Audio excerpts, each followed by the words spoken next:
ایک صحابی کا ہم آج ذکر کرنے جا رہے ہیں جن کا نام ہے حضرت ابو ذر غفاری رضی اللہ تعالی۔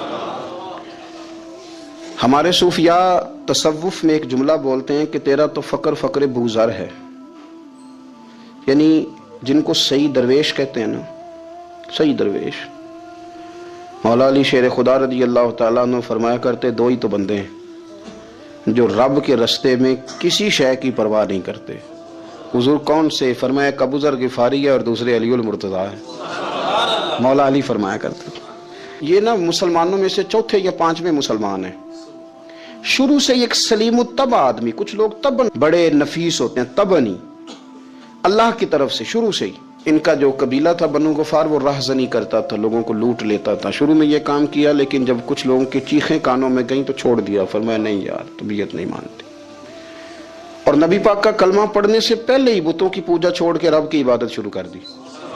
لوگ پوچھا کرتے تھے آپ عبادت تو کرتے تھے پر منہ کدھر کرتے تھے؟ فرماتے تھے جدھر وہ کرا لیتا تھا کر لیتے تھے۔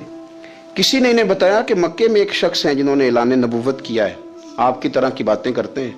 انہوں نے اپنے بھائی کو بھیجا، ان کا نام انیس تھا، پتہ کر کے واپس آئے، بھائی کہنے لگے ابو ذر، ان کا نام جندب ہے، اصل میں ذر ان کے بیٹے کا نام ہے اور کنیت سے زیادہ معروف ہیں، ابو ذر غفاری کہلاتے ہیں۔ فرماتے ہیں کہ بھائی نے آ کے بتایا کہ وہ نیکی کا حکم دیتے ہیں، برے کاموں سے منع کرتے ہیں، صلہ رحمی کا پیغام دیتے ہیں، لیکن لوگ سارے مخالف ہیں۔ یہ چیز بھی بڑی کاؤنٹ ہوتی ہے، اسے نہ کاؤنٹ کیا کریں۔ لوگوں کی ترجیحات بدلتی ہیں، صبح کچھ دوپہر کچھ شام کچھ، اسے نہ کاؤنٹ کریں۔ انہوں نے اس بات کو کاؤنٹ کر کے بتایا کہ لوگ ان کے جو ہیں نا وہ مخالف ہیں سارے۔ تو حضرت ابو ذر غفاری کہنے لگے مجھے تسلی نہیں ہوئی، میں خود جا کے پتہ کروں گا۔ کہتے ہیں مکہ شریف آیا تو کسی ایسے آدمی سے پوچھ بیٹھا، میں تو کچھ اور سمجھا تھا، وہ کچھ اور نکلا۔ مکے والوں نے بڑا مارا۔ مکے پہنچ کے پہلی جو چیز ملی وہ مار کھانے کی تھی۔ اب میں ڈرتے کسی سے پوچھتا ہی نہ، بھوک بھی بڑی تھی، رہنے کو جگہ نہیں تھی، حرم شریف میں لیٹا رہتا تھا۔ میرے نصیب دیکھو، مجھے ایک شخص نے آ کے ہلایا، کہنے لگے اگر مناسب سمجھیں تو میں آپ کو دیکھ رہا ہوں کافی دیر سے، آپ کوئی پردیسی ہیں، آپ کا اپنا مہمان نہ بنا لوں؟ تو میں نے کہا آپ کا کیا نام ہے؟ کہنے لگے میرا نام ہے علی ابن ابی طالب۔ کہتے ہیں مولا کائنات گھر لے گئے، کھانا بھی کھلایا، جگہ بھی دی، سونے کو خدمت بھی کی، لیکن چونکہ میں تو پہلے ایک سے پوچھ کے مار کھا بیٹھا تھا، میں نے پوچھا نہیں میں کدھر آیا ہوں۔ رات رہے، اگلی رات بھی رہے، لیکن میں نے بتایا نہیں میں کس کام آیا ہوں۔ حضرت ابو ذر غفاری رضی اللہ تعالیٰ عنہ کہتے ہیں خود ہی مولا علی نے پوچھا بتا سکتے ہو کیسے آئے ہو؟ میں نے کہا رات رکھ لو گے؟ فرمایا بڑا کشادہ سینہ دیا رب نے مجھے، تو بات تو کر۔ کہنے لگے یار میں تو محمد مصطفیٰ کی زیارت کرنے آیا صلی اللہ تعالی علیہ وسلم۔ یہ بے نیاز لوگوں میں سے ہیں حضرت سیدنا ابو ذر غفاری۔ میں حضور کی زیارت کے لیے، حضرت علی کہنے لگے سویرے لے چلوں گا۔ انسان بزدل نہیں ہوتا، ہر انسان بزدل نہیں ہوتا، اور بلا وجہ ٹکراؤ کی پالیسی بنا لینا یہ بھی سیانے لوگوں کا کام نہیں۔ حکمت کے تقاضوں کے مطابق چلنا یہ بھی دلیر لوگوں کا ہی کام ہوتا ہے۔ حضرت مولا علی کہنے لگے صبح لے کے چلوں گا پر حالات ٹھیک نہیں، شرارتی لوگ ہر جگہ ہوتے ہیں، اگر کوئی شرارتیوں کا ٹولہ ملا نا جو کھڑا ہوگا جاسوسی کرنے کے لیے کہ حضور کی طرف کون کون جا رہا ہے، تو میں نیچے جھکوں گا جوتے کا تسمہ ٹھیک کرنے کے لیے، لیکن آپ نے نہیں کھڑے ہونا، آپ نے چلتے رہنا ہے تاکہ کسی کو شک نہ ہو۔ کہتے ہیں اس ترتیب سے حضرت علی مجھے لے کے گئے، میں حضور کی بارگاہ میں پہنچا۔ مولا علی کہتے ہیں بڑے بڑے لوگ سوال کرتے تھے پر یہ شروع سے سلیم الطبع تھے، مجھے کہہ لینے دینا، جنہوں نے ماننا ہوتا ہے وہ لمبے سوال کرتے ہی نہیں۔ مان جو لیا تو لمبے سوالوں کی ضرورت ہی کوئی نہیں۔ کہتے ہیں لوگ بڑے بڑے سوال کرتے تھے پر ابو ذر نے 2-3 باتیں پوچھی اور آگے جا کے کہنے لگے حضور ہاتھ بڑھائیں مجھے کلمہ پڑھائیں۔ نبی پاک صلی اللہ علیہ وسلم نے کلمہ پڑھایا، فرمایا باہر جا کے نا ابھی ذکر کرنا کہ تم مسلمان ہو گیا، یہ ماریں گے۔ عرض کی حضور انہیں مارنے دے، میں آیا بھی مار کھا نہیں ہوں، انہیں مارنے دے نا۔ پڑا فلک کو کبھی دل جلوں سے کام نہیں، داغ دلوی نے کہا تھا پڑا فلک کو کبھی دل جلوں سے کام نہیں، اور جلا کے راکھ نہ کر دوں تو داغ نام نہیں۔ ماری تو کھانے آئے ہیں، مارنے دے، کرنے دے، زور جتنا لگانا ہے لگانے دے۔ باہر جا کے اعلان کیا، مکے والوں نے مارا، اتنا مارا کہ بے ہوش ہو گئے۔ پھر کسی نے بتایا کہ تم نے گزرنا بھی ہے ان کے علاقے سے، بنو غفار سے، پھر ان کا پتہ بھی ہے یہ لوگ بڑے سخت ہیں، پھر چھوڑا۔ تباً بڑے جلالی تھے، زاہد مزاج تھے، فرماتے تھے کہ جو تمہاری ضرورت سے زیادہ ہے وہ سارا صدقہ کرو، کنز کے معاملے میں ان کا رویہ یہ تھا، صرف حضرت صدیق اکبر کو کچھ نہیں کہا انہوں نے، باقی حضرت عمر جیسے آدمی کو بھی کھڑا کر کے کہہ لیتے تھے یہ مال کیوں رکھا ہوا ہے خزانے میں، بانٹتے کیوں نہیں سارا؟ اور جناب عثمان غنی رضی اللہ تعالیٰ عنہ کے ساتھ تو باقاعدہ کئی دفعہ اس موضوع پر گفتگو کی۔ وہ کہتے تھے کہ جب اللہ کہتا ہے قرآن میں کہ مال دولت جمع نہیں کرنی، تو وہ جو لوگ تھے وہ بھی بڑی شانوں والے تھے، وہ کہتے تھے کہ اللہ نے جب زکوٰۃ فرض کی تو مال جمع ہوتا ہے تو زکوٰۃ فرض ہوتی ہے نا، یا فطرانے کا کہا تو مال ہوتا ہے تو فطرانہ آتا ہے نا، تو آپ جو کہہ رہے ہیں وہ ٹھیک ہے پر آپ اعلیٰ بات کر رہے ہیں تقوی کی، سارا بانٹو۔ تو حضرت ابو ذر غفاری کہتے تھے چلو ٹھیک ہے تمہاری بھی بات مان لیتا ہوں، پر یہ بتاؤ مدینے والے کا اپنا طریقہ کیا ہے؟ کہ بھائی حضور کا طریقہ تو وہی ہے جو آپ بتا رہے ہیں۔ تو فرمانے لگے پھر اس رستے نہ چلیں جو رستہ مدینے والے رسول کا ہے، اور حضور سے نبی پاک سے عشق کرتے بڑا کھل کے۔ یہ صحابہ صفہ میں سے تھے۔ کلمے پڑھنے کے بعد چونکہ طبیعت جلالی تھی تو حضور نے بھیج دیا، فرمایا واپس جاؤ اپنے قبیلے میں تبلیغ کرو۔ واپس گئے، بھائی کو مسلمان کیا، والدہ کو مسلمان کیا، قبیلہ سارا مسلمان کیا، وہیں رہے۔ ہجرت مدینہ کے بعد آئے تبوک کے موقع کے قریب، اور حضور نے صحابہ صفہ میں رکھ لیا۔ نوکری کرتے مدینے والے رسول کی، دلیر آدمی تھے، بڑا قبیلہ تھا، پر ڈیوٹی کرتے، ڈیوٹی خدمت کرتے۔ ایک بیٹا تھا زار اس کا نام تھا، اس کی ڈیوٹی لگائی تم نے میرے نبی پاک کے اونٹ چرانے۔ ڈاکو آئے تو صاحبزادہ اونٹوں کی اونٹنیوں کی حفاظت کرتے شہید ہو گیا۔ اور یہ انوکھا بندہ ہے جس نے شرط لگائی تھی کہ میں نے کالی سیاہ رنگ کی عورت سے شادی کرنی، یہ انوکھا بندہ ہے۔ ایک بیٹی تھی، ایک بیٹا، بیٹا شہید ہو گیا، بیوی سے کہا تم نے نبی پاک کے گھر میں خدمت کرنی ہے، حضور کے گھر والوں، اور میں نبی پاک کی نوکری کروں گا۔ حضور کی خدمت کرتے، ہر وقت خدمت میں رہتے، اور حضور جب آتے نا، صحابہ صفہ میں یہ شامل تھے جو لوگ دین سیکھتے، حضور جب آتے تو سب سے پہلے آ کے حضرت ابو ذر غفاری کا پوچھتے، بلائیں، اور جب بات کرتے حضور تو بار بار ان کو مخاطب کر کے بات کرتے۔ حضرت ابو ذر غفاری رضی اللہ تعالیٰ عنہ کا نبی پاک سے اتنا پیار کہ ہماری بھی مشکل حل کر دی۔ ابو داؤد شریف میں موجود ہے، ایک دن کہنے لگے یا رسول اللہ صلی اللہ علیہ وسلم، اگر کوئی بندہ کسی سے پیار بڑا ہی کرے پر اس جیسے عمل نہ کر سکے، کوشش کرے کرنا، لوگ ہمیں کہتے ہیں نا جی پیار بڑا، عمل بھی تو کرو نا، بھی کرنا چاہیے، پر انسان ہے نا، غلطی بھی تو ہو ہی جاتی ہے۔ اب ہم عمل نہیں کر سکتے تو تم ہمیں پیار بھی نہیں کرنے دو گے، مہربانی کرو پیار تو کرنے دو نا۔ حضرت ابو ذر غفاری نے کہا، ابو داؤد شریف میں موجود ہے، یا رسول اللہ صلی اللہ تعالی علیہ وآلہ وسلم، حضور پیار بڑا کرے پر ان جیسے عمل نہ کرے تو حکم کیا ہے؟ تو حضور نے فرمایا پیار سچا کرے، اللہ قیامت کے دن جس سے محبت کرے گا نا اس کے ساتھ ہی دونوں کو اکٹھا فرما دے گا۔ تو حضرت ابو ذر نے فوراً کہا، حضور پھر مجھے آپ سے بھی بڑا پیار ہے، رب سے بھی بڑا پیار ہے۔ فرمایا فکر نہ کرنا، جنت میں اکٹھے ہی جائیں گے۔ اتنی محبت رسول پاک کی ذات کے ساتھ حضور کی نوکری کرنا۔ ایک دن خدمت کرتے کرتے سو گئے، حضور مسجد میں آئے پتہ کرنے کہ ابو ذر آرام کر رہا ہے۔ یہ بھی مزہ ہوتا ہے، خیال رکھنا اپنے درویشوں کا، کیا کھایا کیا پیا کہاں سوئے۔ حضور رات کو آئے، یہ سوئے ہوئے تھے، فرماتے ہیں حضور نے میرا انگوٹھا ہلایا، میں اٹھ کے بیٹھ گیا، حضور بھی میرے پاس بیٹھ گئے۔ اور میں ابو ذر بڑا پیار کرتے ہو؟ سونے آپ کو پتہ ہی ہے۔ کہا یار تو بڑی نوکری کرتا ہے، ایک دن وہ بھی آئے گا جس دن تجھے میری مسجد اور میرے شہر سے جانا پڑے گا، پھر کیا کرو گے؟ تو عرض کی حضور کسی کی طاقت ہے مجھے آپ کے شہر سے نکالے؟ میں تلوار نکال لوں گا۔ تو نبی پاک نے فرمایا تلوار نہ نکالنا، جہاں تمہیں بھیجا جائے چپ کر کے چلے جانا۔ حضور کب تک؟ فرمایا جب تک اللہ تیری اور میری ملاقات نہیں کرا دیتا، یعنی وصال تک۔ یہ واحد شخص ہیں کہ حضور کے وصال ظاہری کا وقت آ گیا تو فرمایا کوئی میرے ابو ذر کو بلاؤ۔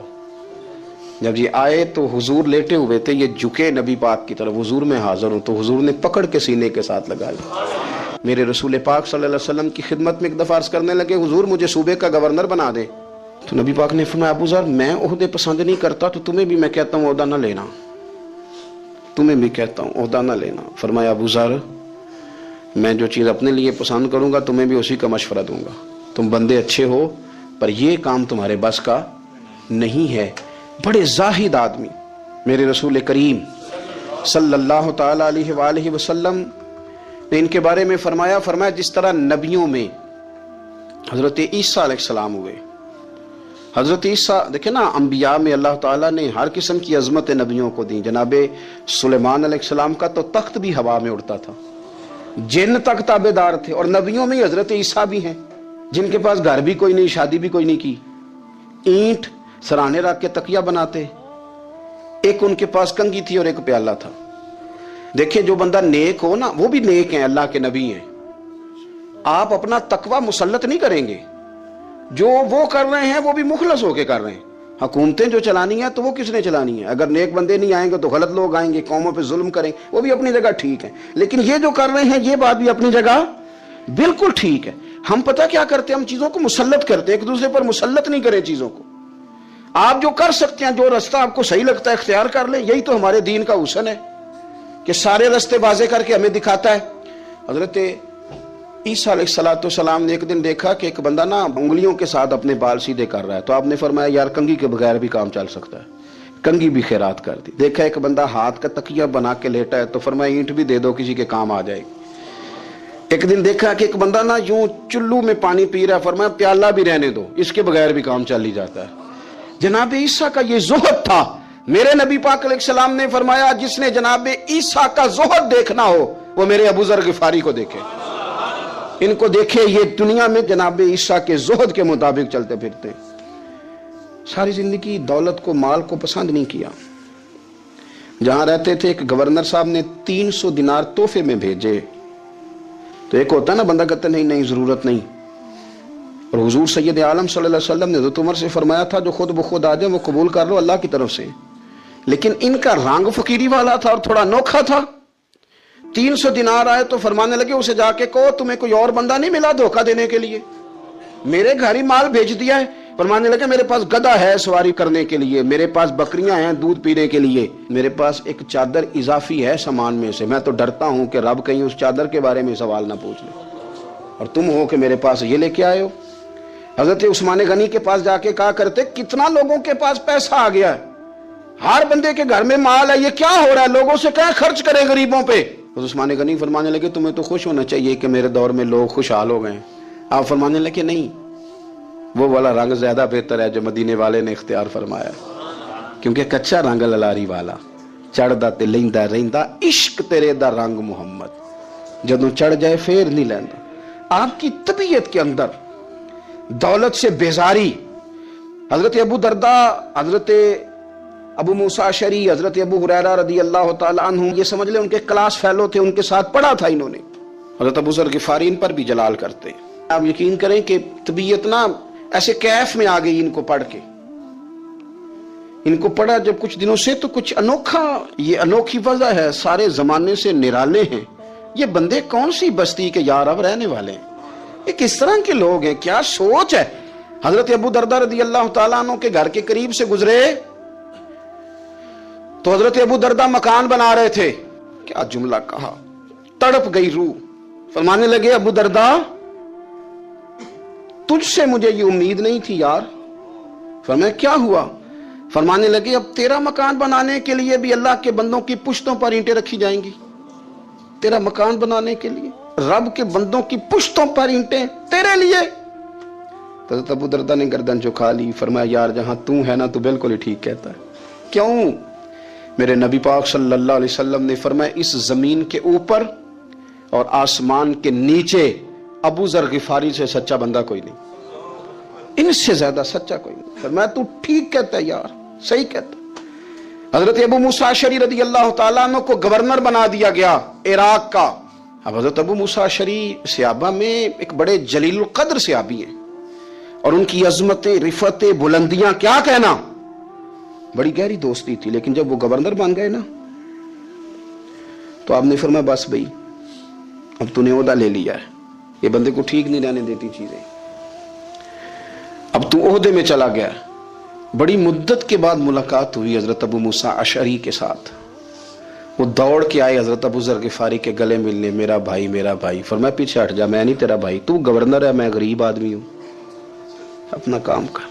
پھر دوڑ کے آئے، فرمایا ابو ذر تو میرا بھائی ہے یار، اکٹھے پڑھتے تھے حضور۔ فرمایا نہیں جا تو نہیں میرا۔ پھر آئے، جانتے تھے نا یہ سچا بندہ ہے، یہ سچا بندہ ہے، یہ تقریروں والا نہیں، صرف وعظوں والا نہیں، اس کے اندر بھی بڑی سچائیاں ہیں۔ قریب آئے، آ کے کہا یار تو میرا بھائی ہے، میرے سینے لاگ۔ فرمانے لگے تو تیسری بار آیا ہے، مومن ہے، میں منہ نہیں موڑ سکتا، پر پہلے مجھے بتا